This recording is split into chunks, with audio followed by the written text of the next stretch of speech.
Hello, everyone. Welcome, welcome. Oh my goodness, I see so many people are joining already. This is fantastic. Maria here from the EditorX team. Welcome to our mid-year Design Trends 2022 How We Built It webinar, and thank you so much for joining. We'll kick off very shortly. We'll just give everyone a chance to join because I see the number just coming up here. Loads of people joining us.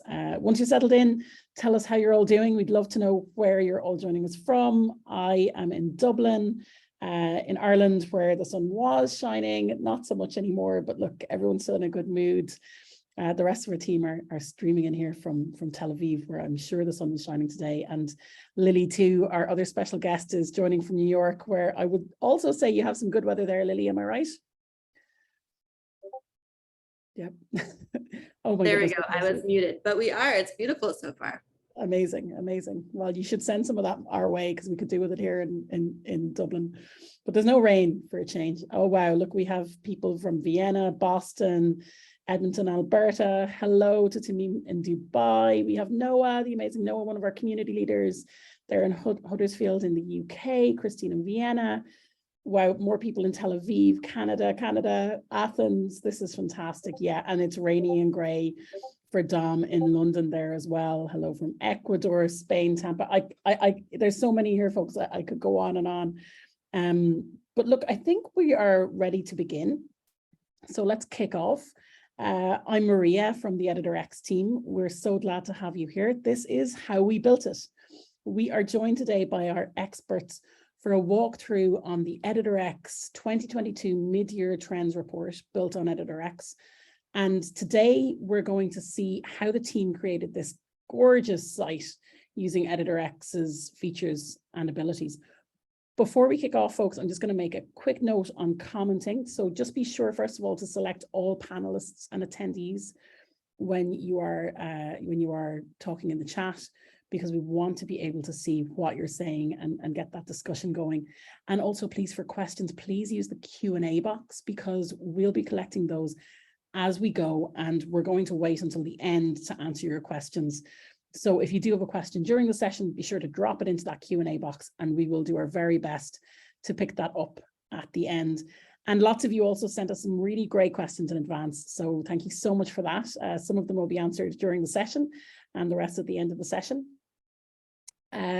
First of all, I just want to introduce you guys to some resources as well that you can check out afterwards, because we are just tipping the iceberg with this, really.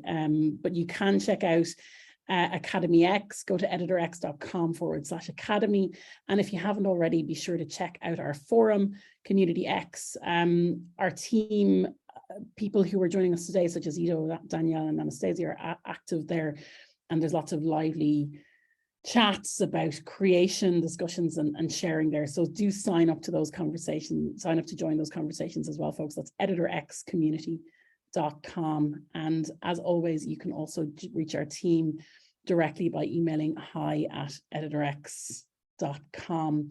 Now, we are joined today by Lily Smith, who is a senior editor with Shaping Design and creating amazing content that covers a really wide range of creative fields, from web design to UX and more. And she's going to be giving us some insights into some of our top trends covered in the report.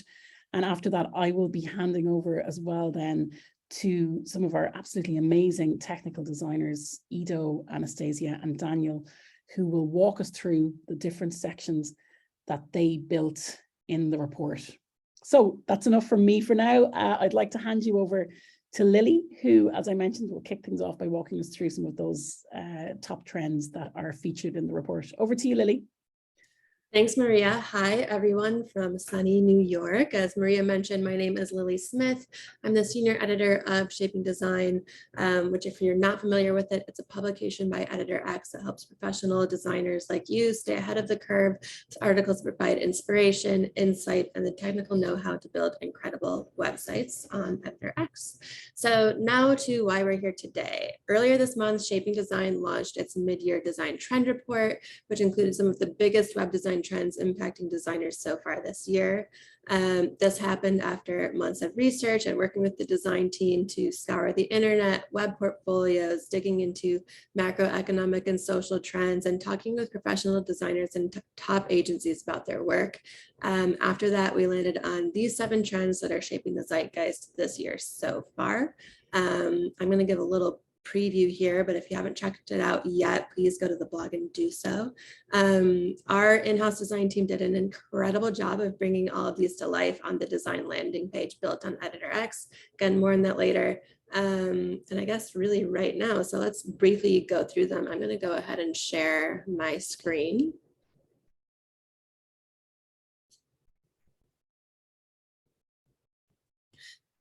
And here is the gorgeous landing page developed by our team. So we've covered 7 trends so far, and I'm just going to briefly go through all of them and then talk about a couple of my favorites. So we have the metaverse, which you kind of can't really miss lately. It's just about everywhere.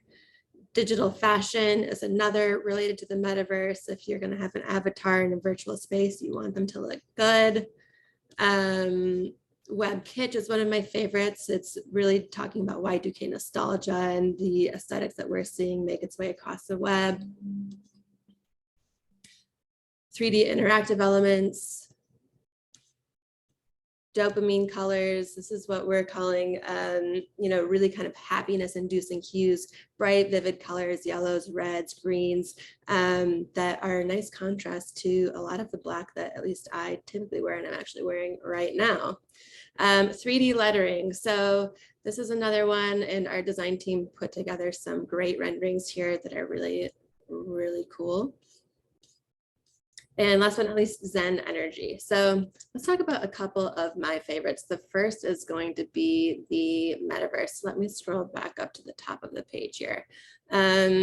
And I think one reason why, it's here is because it just is impacting everyone across industries, and that includes web designers. I mean, if you think about some of the companies that are involved in the metaverse right now, Nike, Wendy's, Gucci, Louis Vuitton, JP Morgan, Coke, Warner Bros, Hyundai. So it really runs the gamut.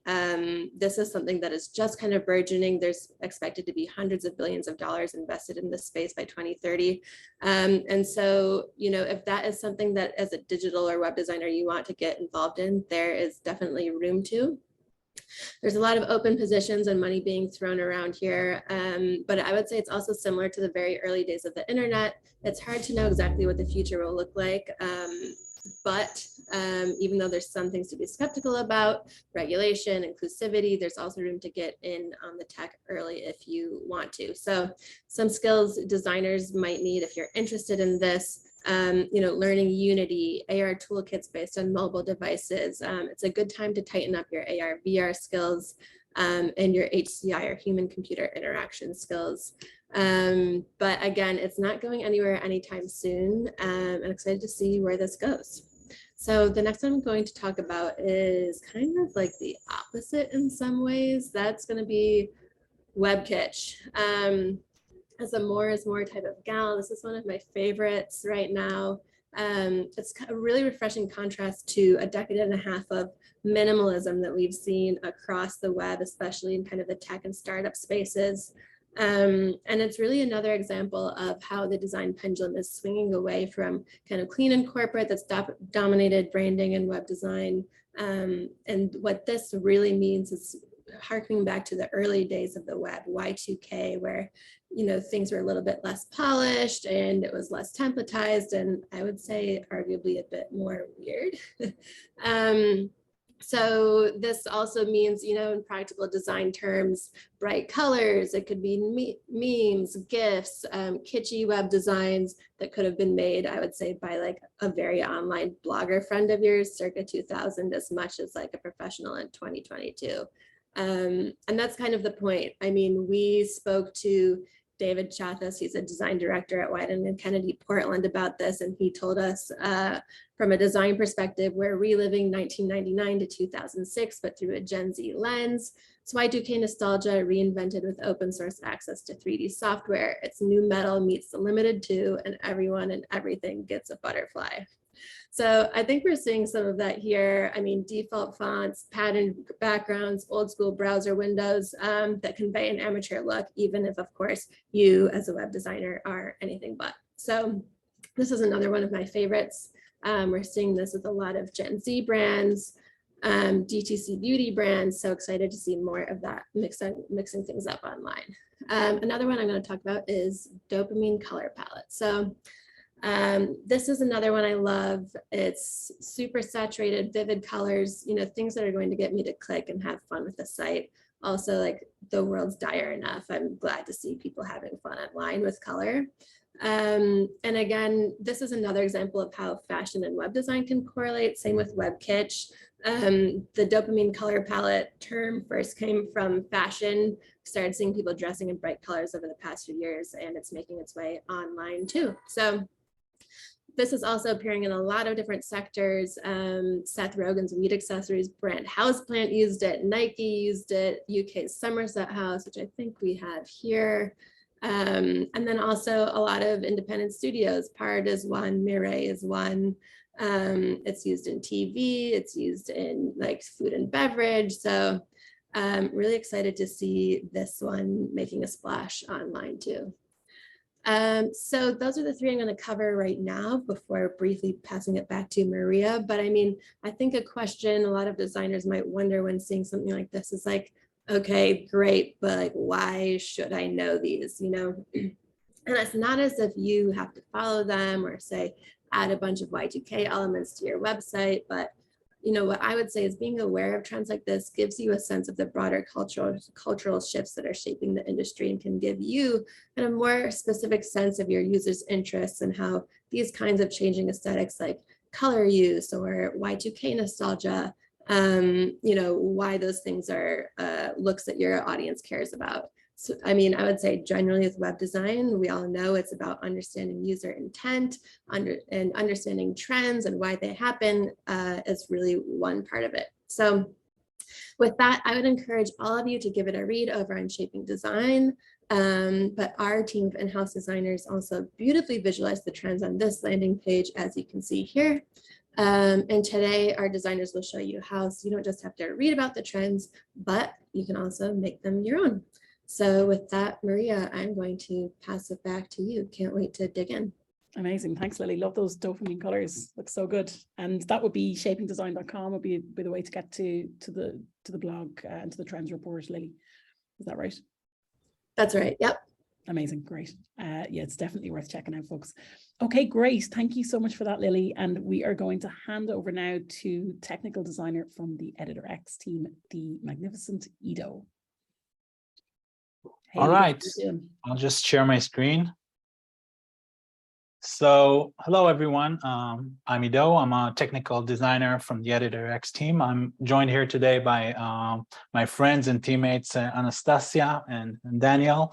And basically, we are the technical designers that built this site. And this was a true team effort led by Anastasia. And we want to show you, just bring you insights to some of the things that we built here and how we approached it from a creative way and how we crafted some of these sections.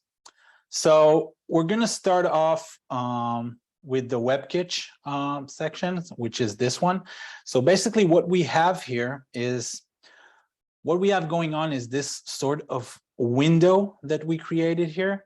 And as you can see, as I scroll, you can see that the background gradient of the section, you can see it scrolling through the window. So basically how that's done is this whole part here is sticky and the section scrolls behind it. And that's how you get that effect of the gradient going behind this container.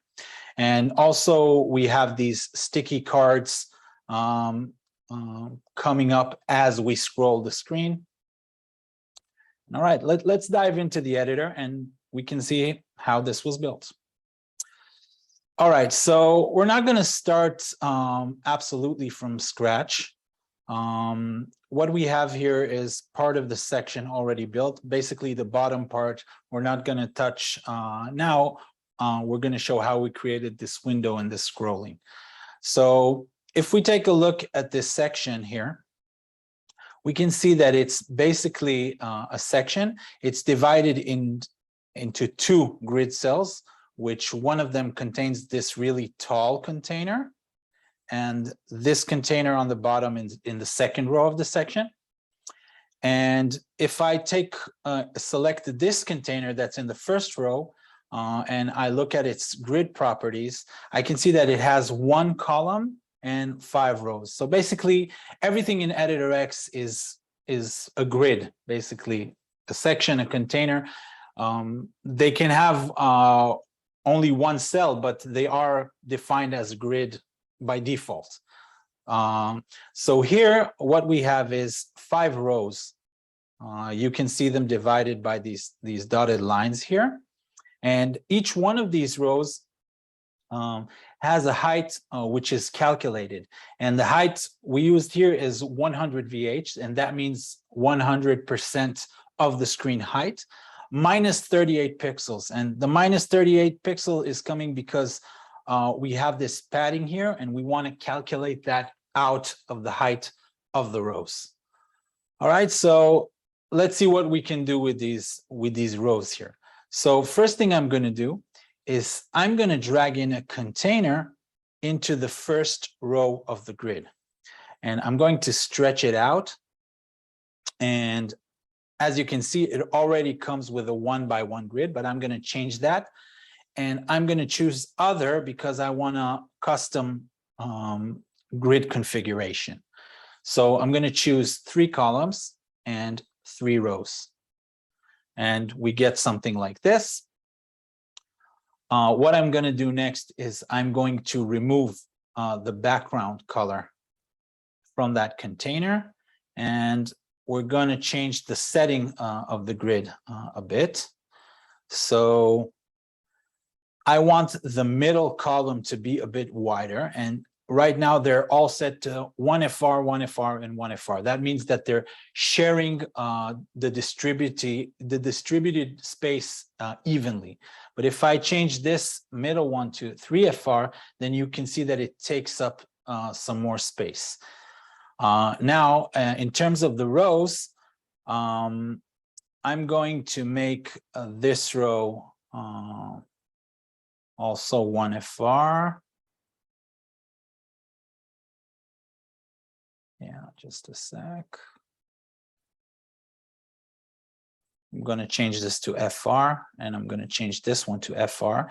And this row, I'm going to leave it at min-max, but I'm going to give it a minimum of 300 pixels and a maximum of max content, like this. And basically what that means is when I'll have content inside here, it's not going to go under 300 pixels, but if the content that I have is higher than 300 pixels, then that row is going to expand based on that. All right, so first thing that I want to do is I want to create this feeling of a window. So the way that I'm going to do that is I'm going to drag in a container in here. And I'm going to make it span these 3 cells and stretch it. Let's change the color of this container. And I'll just add this color here.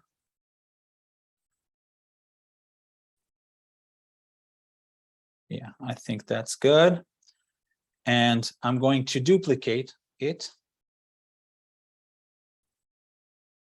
And with the duplicate, I'm going to drag it up. And I'm going to make it span these 3 columns here. And stretch it across these columns. Duplicate again. Just close up the inspector here so I'll have some room to work. And going to span this container over these 3 rows in this column and stretch. And again, I'm going to duplicate it. And this time I'm going to bring it down here. Again, span it and stretch it. Okay, cool. We have created this kind of window. We're not done yet. Now we have to add the background gradient. So what we can do is, when selected on the section, we can go to the color here, and we can see here that we can have a solid color, we can have a gradient, and we can have a fluid gradient. So by adding a fluid gradient, I can add like these points to my gradient, and you'll see that. Let's just change this to a color that will really stand out. So now as I scroll, you'll suddenly see this color that I added to my section. But actually, you can also save your fluid gradients, and I'm going to use this saved one. And the reason why I saved it, because it's a really complex gradient. You can see the amount of dots that are here. This was created by our teammate Eliran, which did an amazing job on the gradients on the site. And you can see that there are a lot of points here in the fluid gradient. All right, so now if I preview this, you can see that basically it's just ordinarily scrolling. Nothing special is happening with this window. And what we need to do is we need to take this container that contains all these containers, this container with the 3x3 grid, and we need to set its position to sticky so that it will stick. And let's see how this works. So the position type is going to be sticky. And let's preview that. So now you see that as I scroll, we can see the gradient scrolling from behind that so-called window that we created. But we see that it's actually sticking to the top of the page. And I want it to stick right here at this point. So what I'm going to do is I'm going to give this container a top offset. So I'll choose the container. It's in position sticky, and I'm going to give it a top offset of 38 pixels.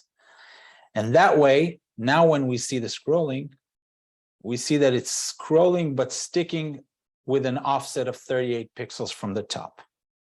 Great. That's phase 1 of how we built this. And now I'm going to drag in something from my assets here. So basically, we're not building it from scratch. So here I have this, I call it my kitsch box. And I'm going to put it inside this container here. And as you can see, it's now spanning the whole container. And I just want it to live in this center cell. So I'm just going to click here, and now it's living in the center of the cell. I'm going to remove the minimum height. We don't need that. And we just want to bring it back to the center cell.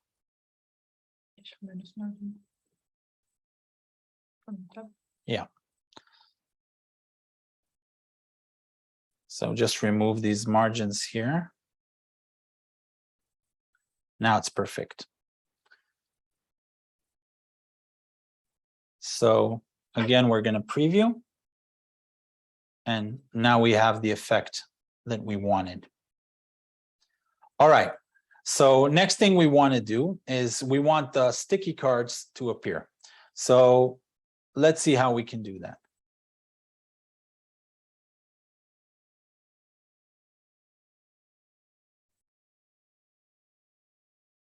All right, so I'm going to take in a container, and I'm going to add a new one and add it to the second cell here.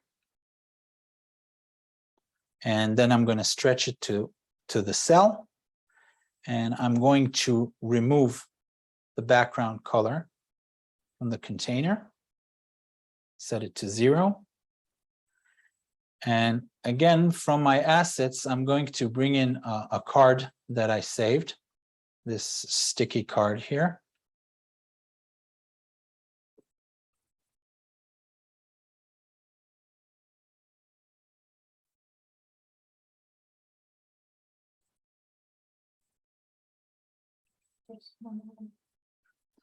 Yeah, so here it is. And I'm going to drag it in here.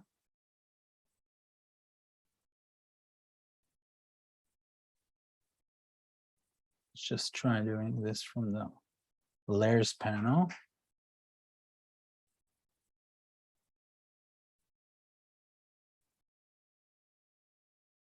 Yeah, now it's going to attach to the container. And I'm just going to drag it manually to where I want it to be. And this container, I'm also going to set to be sticky.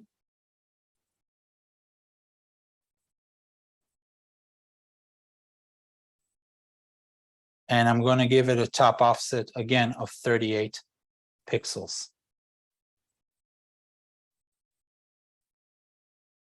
And when I preview,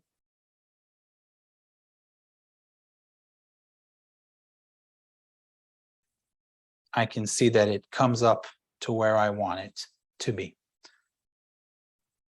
All right, so in that same, so just one important thing that I want to say about this is that because we want everything to be responsive, the docking here of the container is set in responsive units. It's percentages and VH so that it will be responsive to even when I change my screen size.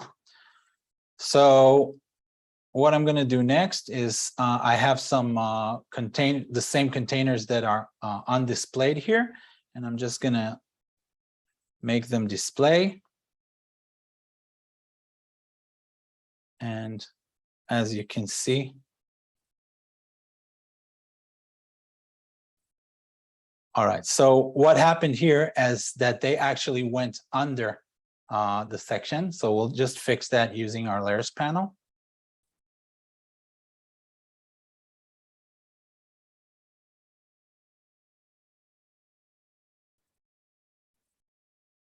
You have to excuse me. I think my internet is a bit slow today.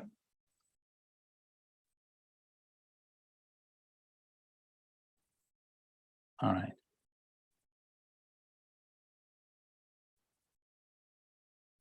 So basically we have this one here and this one here, and we have to see where our top container is.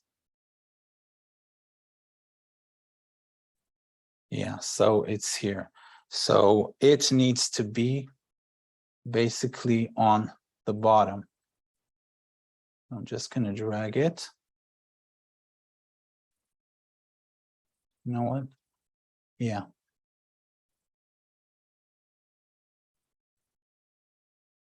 And maybe just tell this one,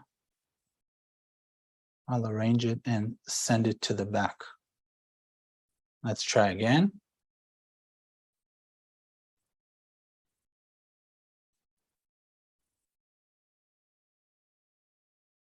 Now we see everything coming up on this section.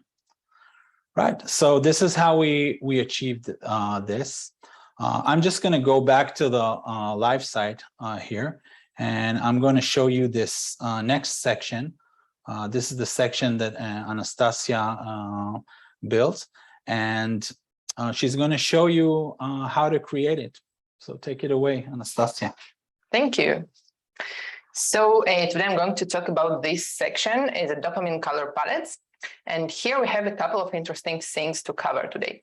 The first one is the hover interactions. Here you can see that while hovering on the dots, the Pantone cards are appearing. That's the first one. And the second one is the responsivity of the dots. So here you can see that even if I'm reducing the screen size, the dots are remaining still on their places, and we will try to achieve the same effect today. So let's go to the section that I've already prepared here, and I'm going to start today from the hover interactions and actually why I'm doing this. I want to create hover interaction only once, and then I want to be able to duplicate it and not to start from scratch each time I want to create the same interaction with the same elements. So first of all, I want to attach the card and the dot together, and I'm going to do it by selecting both of the elements with Shift.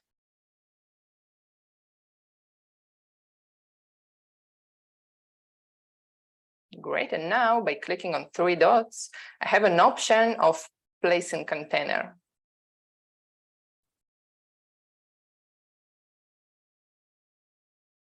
Now you can see that we have this big container that contains both of the elements. The second thing that I have to do is to create cell for each element that I have inside of this container. And here we have a new tool that you are going to get in a couple of days. It's a grid on canvas. And all that I have to do here is to drag this line to create an additional row here. So I'm just dragging it, and you can see that the elements are still in their places and they didn't move. And I'm clicking on done. Great. So now each element has its own cell. But you can see that we have here a bit of extra spaces that we don't actually need. And I'm going to work on it right now. So the thing that I'm going to do now, I'm going to set the size of my big container to fixed. And it's going to be the same size as this dot. Why I'm doing this? I have 2 reasons. First one is the hover interactions. I want to be able to hover on my container and it will turn on the hover mode. And the second one is the positioning. When I have something that is fixed sized, I can be sure that it doesn't matter what the screen size I'm on, it will always remain the same. But if the size of the same element is fluid, I cannot be sure that the height of the same element or the width of the same element is the same all over the breakpoints. So in this case, where the positioning is really important for me, I want to be sure that that my dots will be fixed sized. So I'm going to my inspector panel here.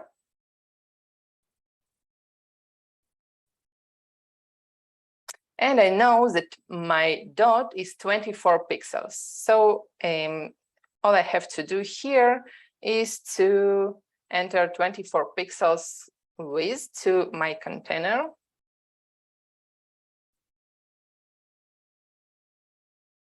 Remove the minimum height.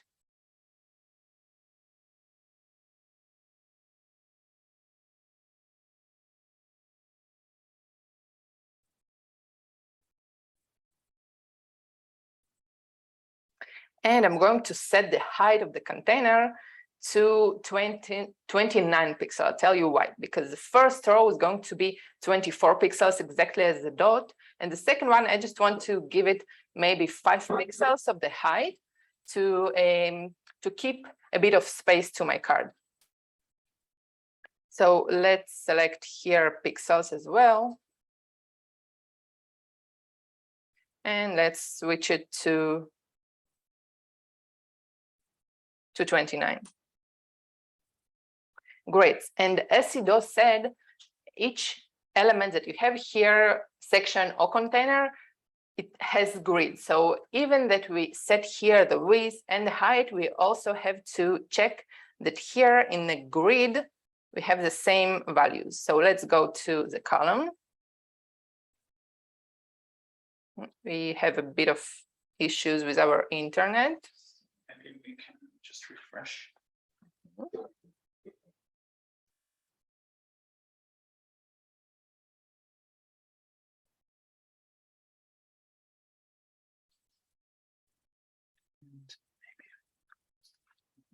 maybe allow the Wi-Fi to be open. Okay.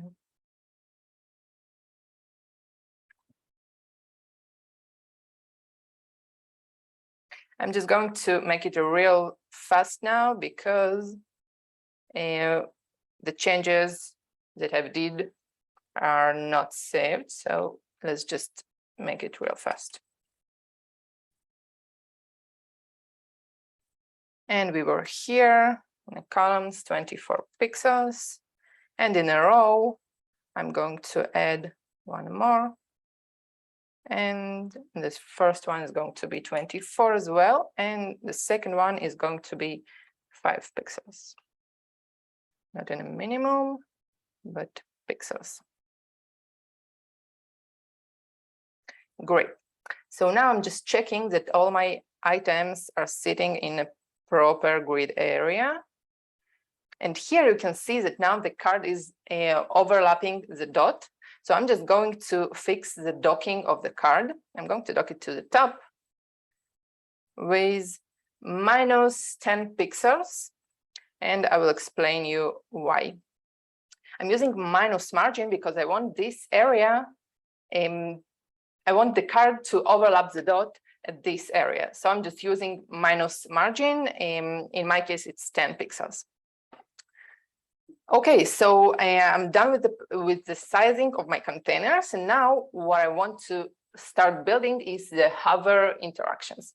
I'm starting to create the hover mode even before I'm going to the hover interactions in my panel. Why I'm doing it this way? Because if I know how I want my hover mode to look, I can create it here and it will be my hover mode. You'll see it right now. I'm just going to rotate my card to, let's say, 7 degrees. You cannot see it here because the rotation you only can see in preview, and we'll check it in a couple of seconds. And here I'm going to add 20 pixels of margin just to move the card a bit to the left because of the rotating. So let's preview. Great. That is the way that I want my hover mode to look like. And from here, I'm selecting my container that contains both of the items. And I'm going to the hover interactions panel. Here I'm adding a trigger to the same container, selecting the hover, and creating a custom effect. So here is the hover mode, and this is what I want it to look. And everything that I have to do now is go to initial state, select my card, and set the opacity to 0. Done. And let's go to the preview and check that everything works fine. Great. So we're done with hover interactions. Let's go to the edit. And now I'm going to duplicate my container, and while I'm duplicating my container, you can see that hover interaction is duplicating together with the container, so I don't have to create the same interaction from the scratch. And let's say 3 containers, it's good for me. And now let's go to the positioning. The important part of the positioning is the background image, and let's add it from my assets.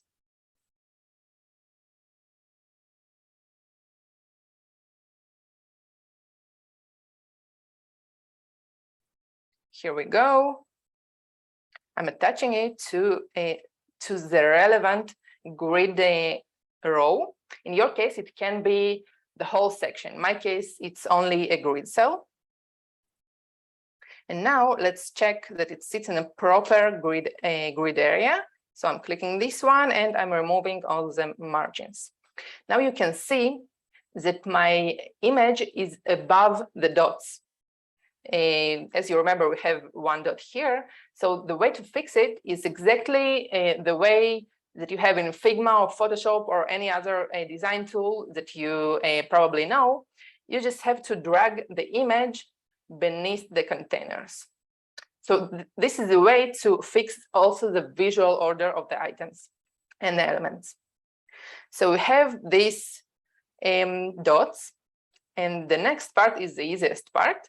I'm just going to drag my containers with the dot and the card to wherever place I want it to be.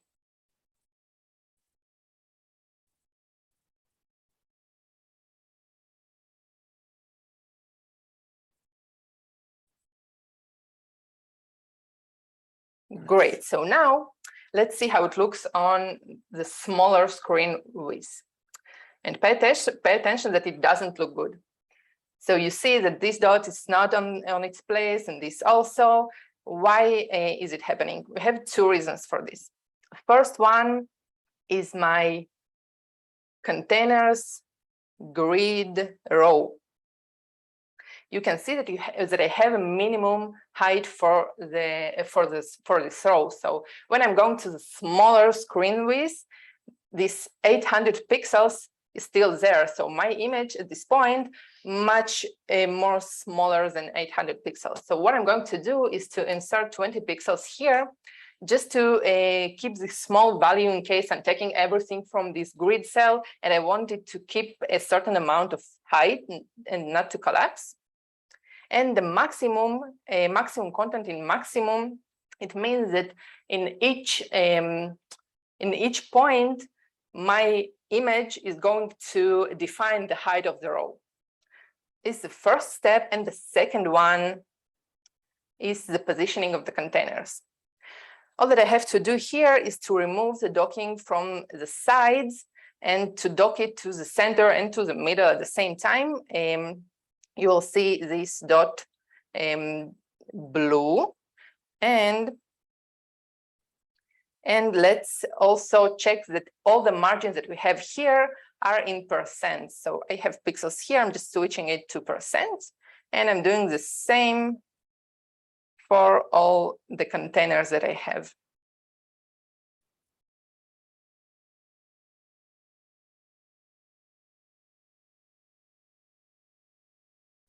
Great, so now let's go again to the screen width, and you can see that all the dots are sitting in their places and everything looks good. And if we are going to preview, we can see that Hub interactions are working. The last thing that I have to say here is you can see that here in my original version, I'm using another image on tablet and also on mobile. It's because of the differences of the screen height in desktop and in tablet, because in tablet, screen height is much more higher and it has a vertically orientation, and in a desktop, it has horizontal orientation. So I'm just using another image and less dots.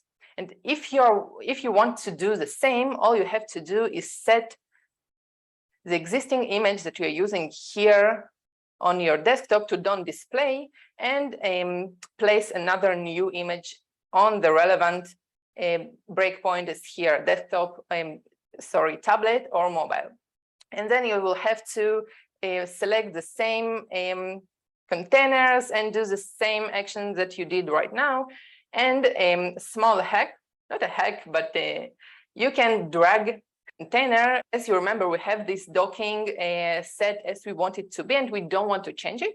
I'm just clicking on command, and I'm dragging it. So you can see that auto docking is off this way. So it will save me a bit of my time. And that's all from my side. And let's go back to Ido. All right, that was really an amazing explanation. Let's just go back to the live side here, and let's talk about the next thing that we want to do here. Where am I? I need to go up. Yes. All right. So here we have these two banners that have this running text here. And actually what's going on here is as I scroll, this banner goes to the right and this banner pans to the left. and it's reacting to my scroll behavior. So the way we achieve that is by using section background scroll behavior effects, which is a new feature on Editor X. And I'm going to show you how to do it. All right, so we need to refresh, I think. We had some internet issues, but I think we're all good now.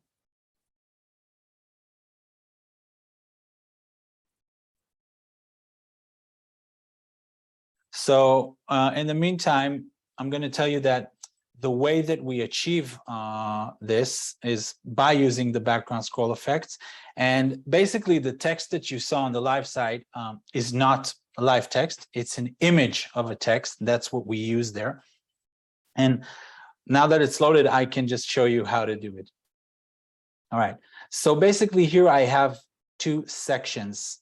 This is not one section, but rather it's two sections. And what I'm going to do is add in another section here. And I'm just going to hit this plus button.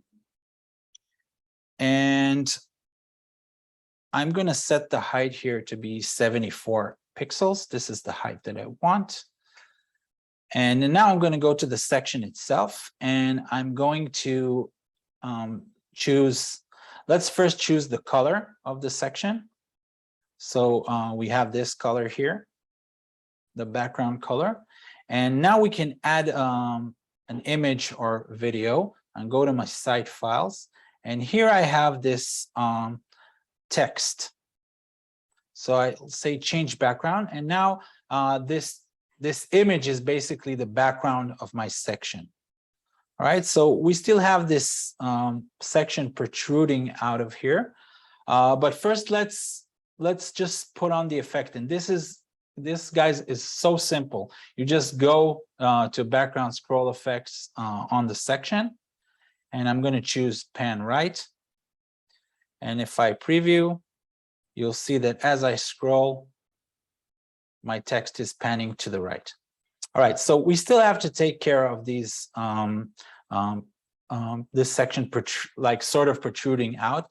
And the reason for this is basically this section here has some padding, but using padding won't help us here because background images basically ignore the padding. So what we're going to do is we're going to go to this section. And again, we're going to utilize the grid here. And we're going to change the grid of this section to be 3 columns. All right. So now I'm going to go to my grid settings. And I'm going to change this one to pixels, and I'm going to change it to be 38 pixels. Excuse me, it needs to be less, 35 pixels. And this one also 35 pixels. So now I have grid columns that are 35 pixels wide. And what I'm going to do here, it's like a small hack.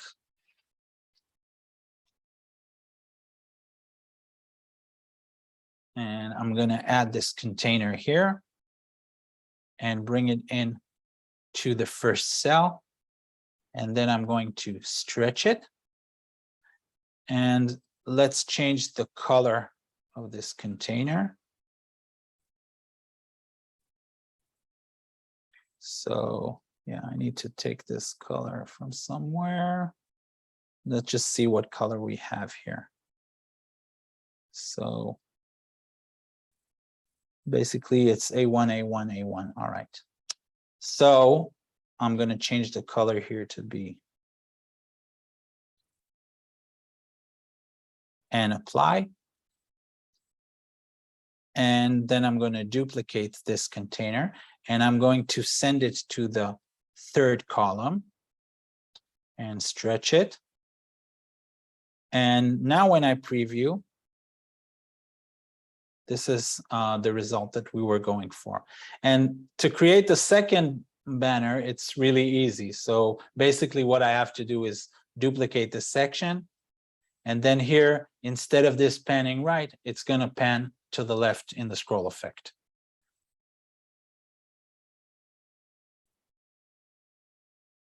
And there we go.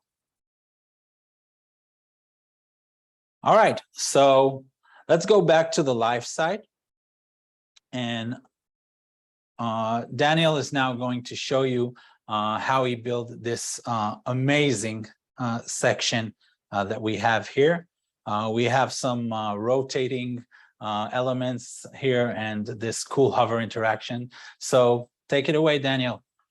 Thank you, Ido. Thank you, Ido. So this is the next section that we're going to go over, the Zen Energy. Yeah, just we need to just refresh your page. The internet outage kicked us out of the editor, but we're coming back strong. Nice. Thank you, Ido. All right, so here I have this section. It's pre-built with a container that has 2 grid rows in it, and a card that we made out of text and some icons. And this card has 4 grid rows in it. I'm going to show you how this design works. So let's see how we do it. I'm going to add a container onto this pre-made container that I showed you earlier, and I'm going to position it to the middle. Right, maybe it's, I think it's stuck a little bit. Yeah, there you go.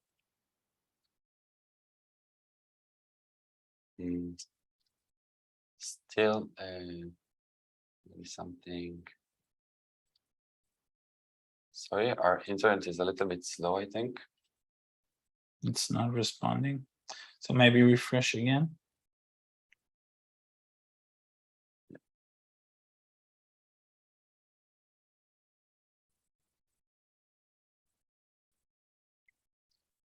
Maybe just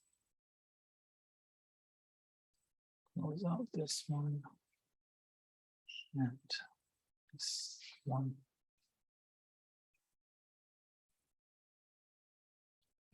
All right, great. So as you can see, I'm using the align icons to position the container in the middle, and I'm going to make sure I want to make sure it's in the top grid row. The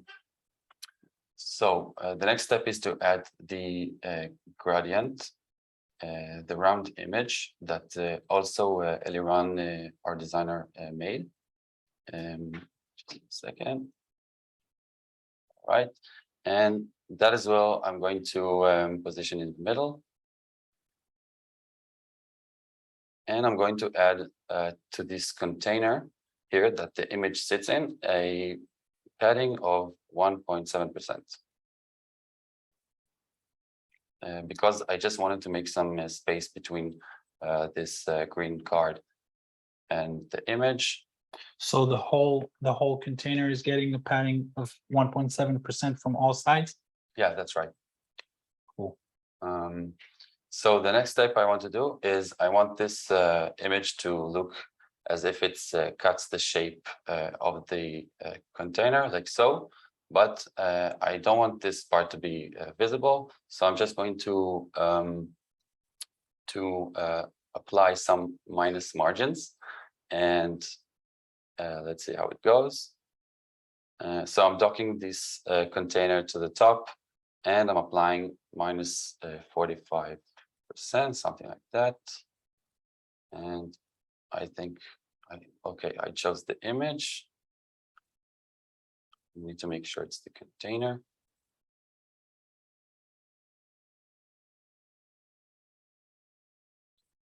right, and tuck it to the top and minus 45% or so. All right, so this is basically the shape that I wanted to make. And the next step now, I'm going to add all the other images. I also save them in the assets. So this is a really nice semi-translucent image, and it needs to load, I think. Give it a second. Yeah. Okay, nice. So as you can see, it looks like as if the two gradients combined, and also I'll be showing you the rotation of the the big circle, and it's going to be nice.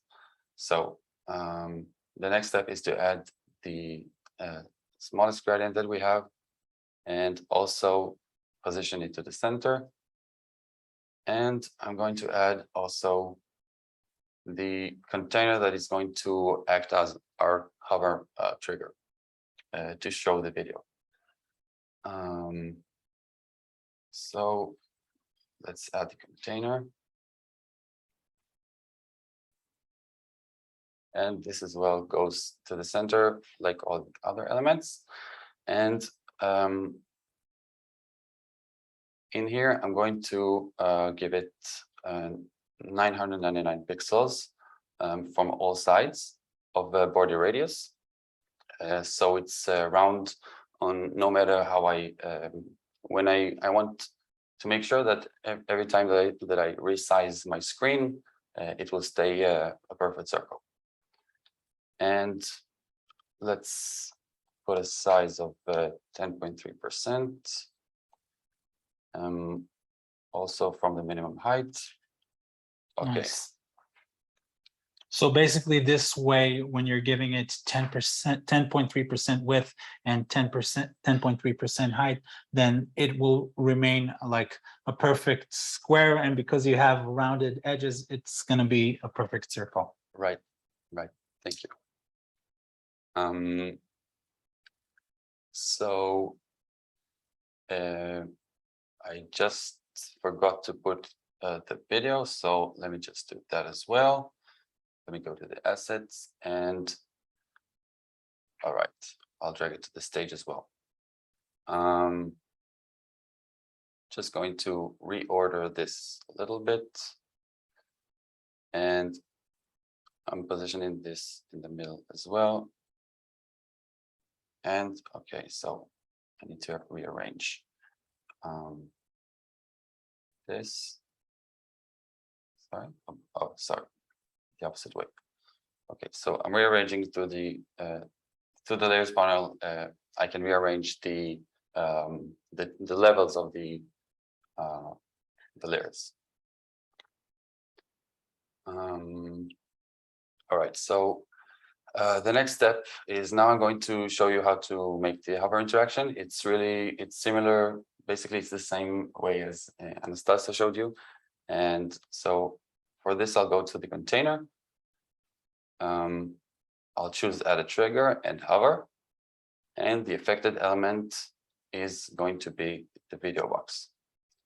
I'm going to press done, and I'm going to choose apply an effect. And the effect, I have a pre-made selection, and it's going to be to show the video. Now I just need to make sure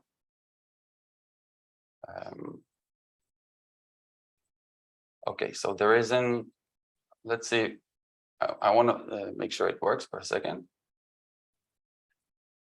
Okay, so the reason it doesn't work because I haven't, we need to make, to give the video an opacity of 0. So on the hover, the effect will give it 100% opacity. So to do that, I'm going to go to the adjust options, and I'm going to set the opacity to 0. Just a quick explanation about this. Basically, the video when Daniel changes it to be in the adjust panel to be 0 opacity, that's actually the initial state of the video. And the effect itself that he added in the interaction is changing that 0 opacity. And we can see that like in the show video. Yeah, the initial state. Yeah, the initial state is the 100 Basti, can you select the video box? And can you show the show video? So here it's supposed to be 100%, right? So he's going to change that now to 100%, and that way it's going to show when it hovers. Let's see it in action.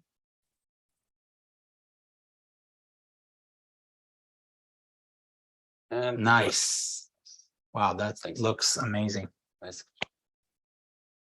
So, okay, what is the next step that I want to show you is the vertical text that you saw before. And I'm also going to go to the assets and choose the text. And I'm dragging it to the place that I want. It's already rotated, but I want you to just see that you can rotate almost every element from this option in the adjust panel. And I'm going to leave it at 90 degrees and put it in like, I think the middle part between the image and the edge of this section is okay. Looks amazing. I'm going to make sure the dockings are in either viewport width or percentages, so we have a proportional scale as such. And also on the text themselves, has a text scale, so that's what allows them to rescale according to the viewport. So I'm just going to duplicate this text as well and drag it across down here, something like that.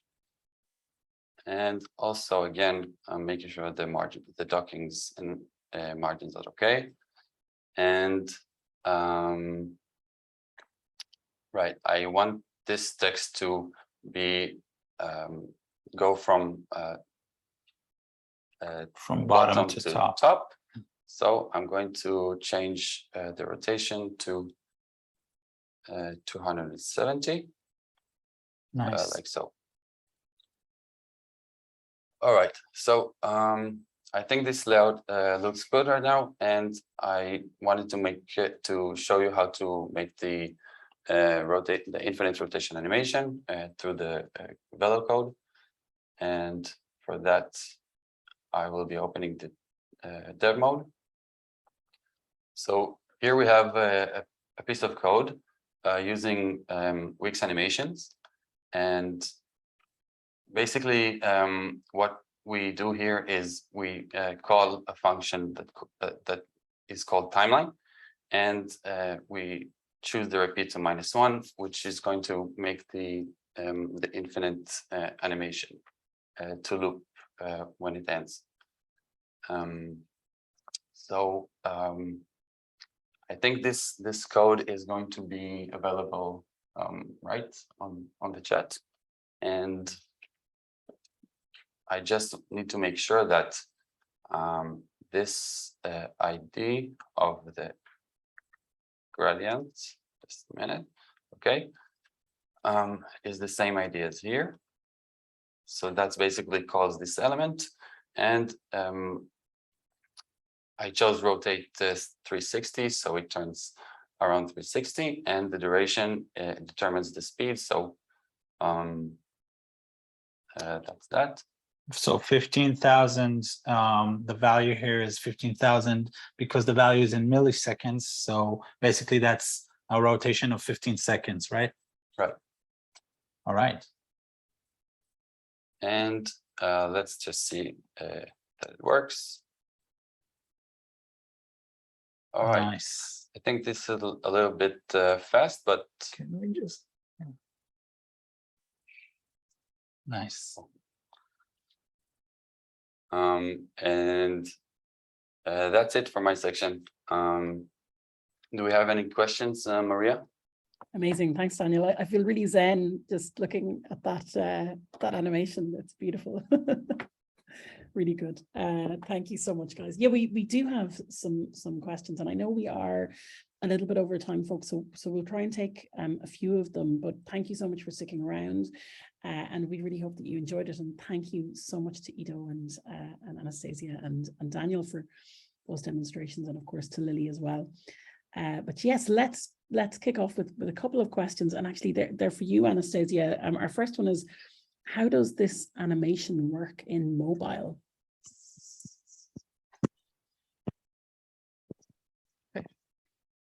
Let's go to the live site for a second.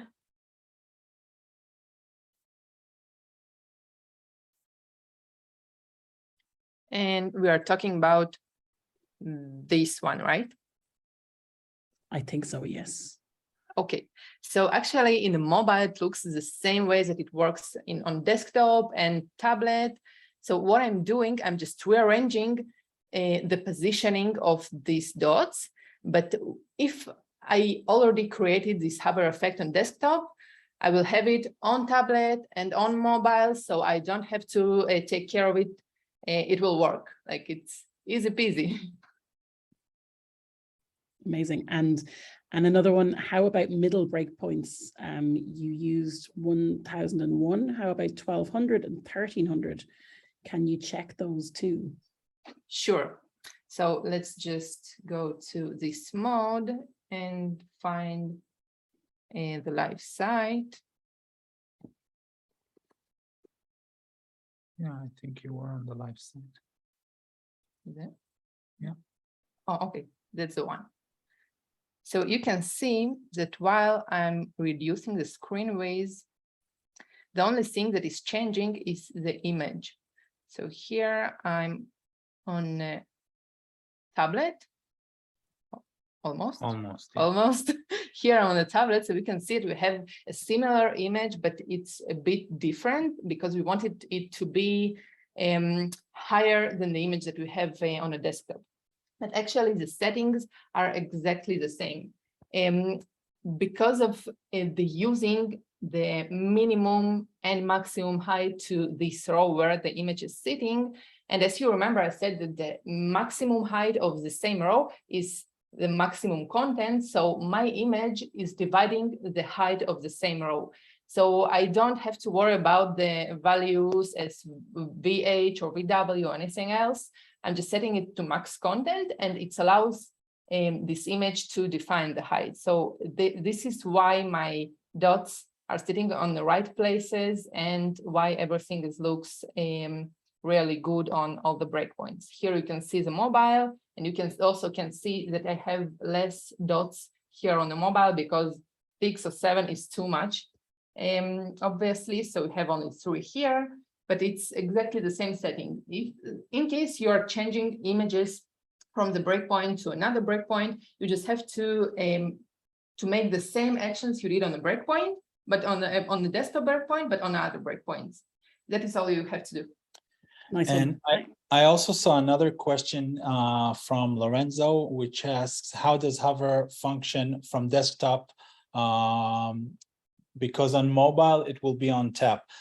So yes, on mobile, mobile and tablet hover interactions are by default converted to tap, where as you tap, the interaction is triggered. But you can also, if you don't, for some reason, and this is actually very common, that you don't want hover interaction to happen on mobile and tablet, you can cancel those per breakpoint. So it will be a hover interaction on desktop, but not on tablet and mobile.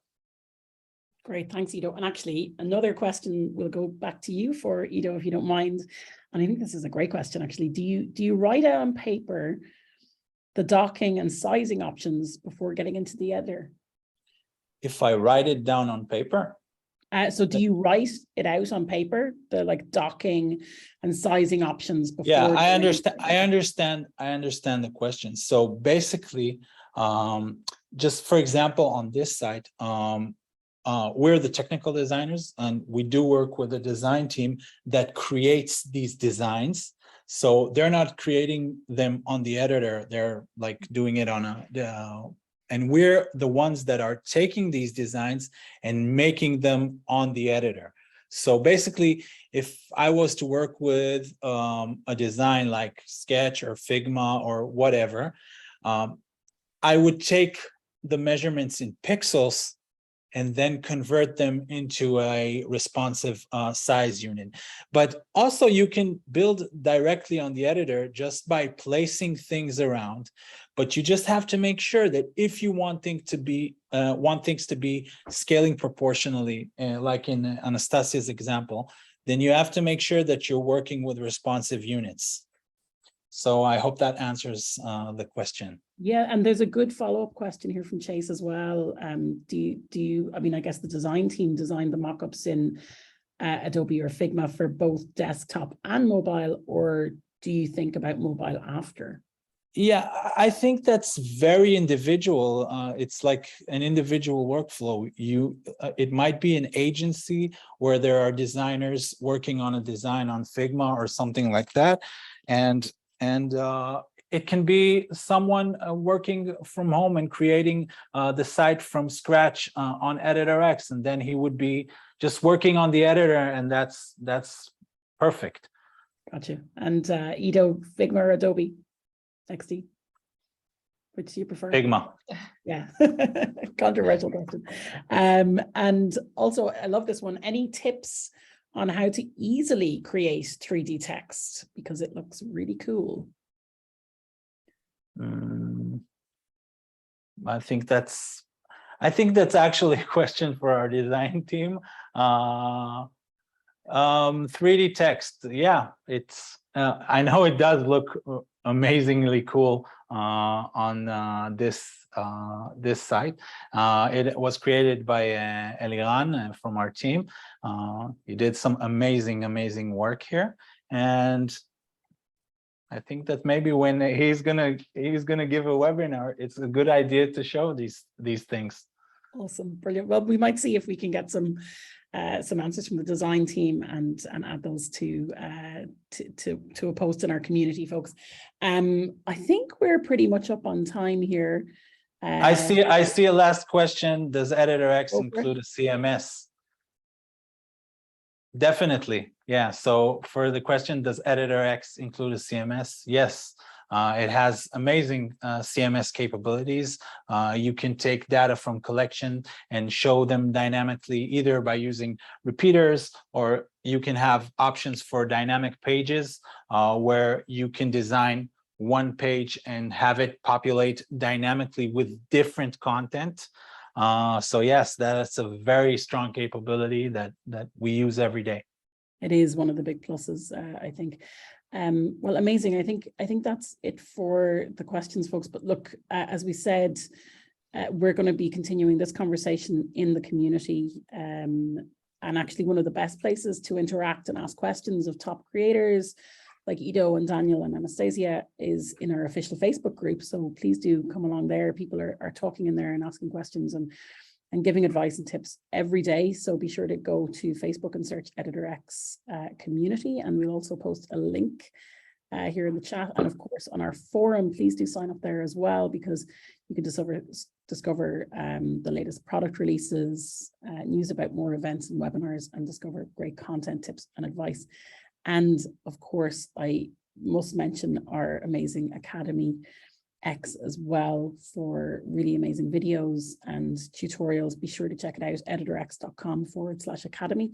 And I know that some folks were asking to see the live site itself. So the easiest way to do it is to go to editorx.com/shaping design, and you can see not just the live site, but some of the great content around some of these trends, and do be sure to check that out as well. But look, to everyone for joining and taking time out of your day. Thank you so much. We really do appreciate it. And thank you to the team for this amazing demonstration. If you do want to reach out to us, you can always also get us at hi@editorx.com. You'll be able to reach the team there. But thank you so much for joining, and we'll see you next time. Thanks, everyone. Thank you. Thank you. Thank you. Bye, everyone.